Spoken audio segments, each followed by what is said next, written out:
Gaji YouTuber pemula 10 juta. Assalamualaikum guys. Hai, semoga kalian sehat terus ya. Di video kali ini aku mau spill gaji YouTube aku, dan sebelumnya supaya kalian gak salah paham, jangan lupa tontonin videonya sampai habis. Yang pertama aku mau cerita dulu awal mula aku dan suami sampai memutuskan untuk punya akun YouTube. Itu awalnya aku iseng-iseng sama suami, dan karena memang kebutuhan ekonomi, jadinya kita tertarik untuk YouTube. Jadi awal mulanya suami aku pulang kerja terus udah ngedaftarin akun YouTube.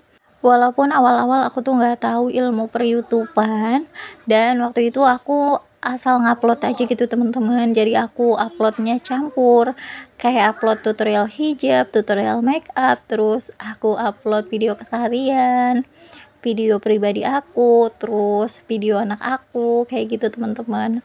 Tapi ternyata udah beberapa kali ngupload tuh sama sekali nggak ada yang nonton teman-teman. Pokoknya cuma hitungan jari aja.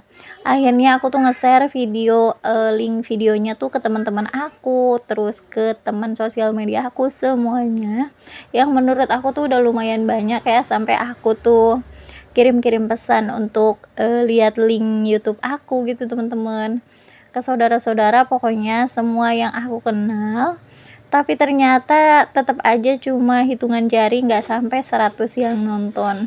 Setelah kita tahu bahwa YouTube tuh emang harus ada ilmunya, akhirnya kita cari tutorial YouTube pemula itu di YouTube juga teman-teman. Karena waktu itu aku nggak ada sama sekali temen YouTube, jadi aku tuh nggak bisa nanya ilmunya ke siapapun gitu. Aku belajar sendiri alhamdulillah, ataupun belajar otodidak sedikit-sedikit dari mulai ngedit, isi suara. Tapi waktu awal mula jujur aku emang belum serius, belum tahu juga kalau YouTube itu bisa menghasilkan uang. Nah, yang pertama YouTube tuh aku waktu masih di Cikarang, itu bikin video room tour ataupun bikin video ngasih lihat kontrakan aku, kayak gitu teman-teman. Dan suami aku dipindah kerjanya ke Bekasi, terus kita room tour kontrakan lagi karena waktu di Cikarang tuh lumayan banyak yang nonton waktu itu. Akhirnya dari video room tour aku tahu teman-teman kalau ibu rumah tangga tuh lebih baik nge-share video tentang keseharian kita aja. Pokoknya jadi kita tuh nggak harus cari ide konten lain, lebih baik nge-share kayak kita lagi nyapu, beres-beres, cuci piring, dan ternyata itu memang lebih laku ya untuk ibu-ibu rumah tangga.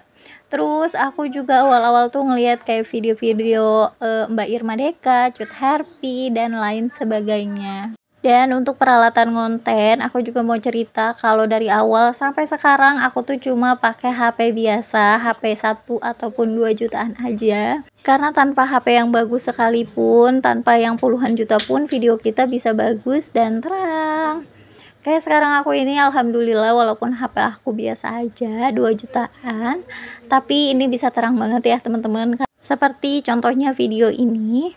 Ini aku ambil di luar ruangan dan siang hari sedang ada cahaya matahari. Jadi video aku bisa terang dan cerah. Terus kalau di dalam ruangan biasanya aku tuh kalau dikontrakan pakai lampu Philips yang berapa ya, 45 watt kalau nggak salah. Itu tuh bener-bener terang banget. Nanti aku spill linknya di bagian deskripsi. Aku juga awalnya nggak tahu, dan setelah aku tanya-tanya ke senior-senior ibu-ibu YouTube lainnya, mereka tuh dibantu sama lampu yang super terang banget. Awalnya sih aku sayang ya teman-teman, dan alhamdulillah setelah aku ada uang, aku beli lampunya dan benar-benar berfungsi terus berguna banget. Nah, kalau kita jadi konten kreator YouTube itu kan yang kita kasih lihat ke orang tuh gambar videonya ya teman-teman. Jadi pasti orang lain tuh bakal seneng dan nonton terus-terusan kalau videonya tuh enak dilihat, terus enak didengar.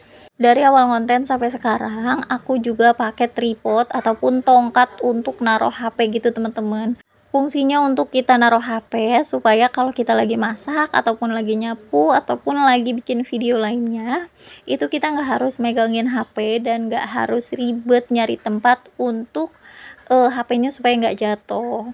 Aku awal konten tuh pakai tripod yang biasa aja, aku beli kurang lebih 45 ribuan ataupun 50 ribu gitu sekitar, dan itu lumayan terpakai lama, yang ada lampunya gitu loh teman-teman. Tapi kalau sekarang alhamdulillah aku udah ganti tripod, jadinya lebih kuat, pokoknya nggak gampang meleot.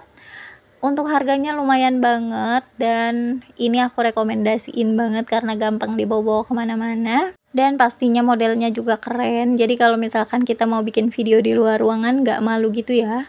Kan kalau tripodnya besar banget, nanti kita kayak diliatin banget gitu sama orang lain ya. Dan untuk linknya, kalau kalian mau samaan, kalau kalian mau mulai ngonten ataupun yang udah ngonten mau ganti, link pembeliannya aku taruh di bagian bawah video ya. Oh ya, aku juga mau ceritain perjuangan aku waktu awal nge-YouTube. Jadi kita kan kalau ngupload video tuh butuh kuota ya, apalagi yang nggak ada wifi di rumahnya ataupun nggak ada kuota gratis gitu. Karena dulu tuh nggak ada wifi, dan aku tuh bener-bener kayak ngitungin untung ruginya gitu teman-teman. Karena waktu awal-awal ngupload tuh belum berpenghasilan videonya sekecil apapun, dan belum tahu nanti bakal dimonetisasi atau enggak. Makanya aku tuh agak-agak sayang gitu ya kalau mau ngupload video, karena memang keuangannya juga nggak banyak. Untuk satu kali upload kita tuh butuh 2 GB sekitar ya, ataupun 1 GB, dan harga kuota segitu tuh sekitar 10.000 ataupun 12.000 itu tuh sekali habis. Kalau lagi nggak ada uang, aku sama suami biasanya cari wifi gratis teman-teman. Iya, kita tuh kayak nungguin di depan toko cuma untuk ngupload video, ataupun HP aku tuh dibawa sama suami aku kerja, nanti cari wifi gratis kayak gitu. Kebayangkan ngupload video tuh benar-benar butuh waktu yang lama banget. Singkat cerita, akhirnya aku nemuin jati diri aku kalau aku tuh harus ngupload dalam seminggu tuh minimal 1, 2 ataupun 3 video. Terus ngupload video dengan tema yang sama. Aku tuh ngupload video kayak keseharian ibu rumah tangga, udah temanya gak usah ganti-ganti, gak usah ribet-ribet. Sampai akhirnya alhamdulillah banyak video aku yang meledak gitu, dan akhirnya aku dimonetisasi. Tapi kuncinya kalau kita pengen sampai video kita ataupun akun YouTube kita dimonetisasi, kita tuh jangan mengharapkan uang dulu ya teman-teman. Pokoknya anggap aja kita tuh lagi main sosial media biasa, kayak lagi nge-share video biasa aja, sampai akhirnya nanti kita seneng gitu teman-teman, sampai lupa kalau kita tuh mengharapkan imbalan dari video yang kita share, supaya nggak jadi beban. Kalau kita mengharapkan sesuatu kayaknya ngarep-ngarep banget gitu ya teman-teman, sampai akhirnya kita kecapean, dan akhirnya nanti di tengah jalan jadinya nyerah deh guys, sebelum kita sampai puncak ataupun sebelum berhasil. Pastinya sebagai ibu rumah tangga kita wajib banget dan harus banget izin ke suami, soalnya supaya dapat dukungan juga, dapat doa juga ya.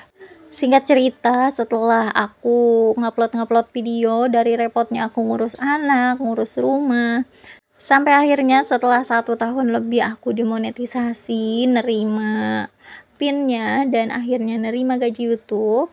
Walaupun belum banyak, tapi aku senang banget waktu itu, karena ngerasa bisa menghasilkan uang walaupun nggak keluar rumah, walaupun nggak kerja keluar rumah gitu teman-teman. Karena videonya nggak panjang banget, jadi untuk spill gajinya aku lanjut di lain video. Assalamualaikum.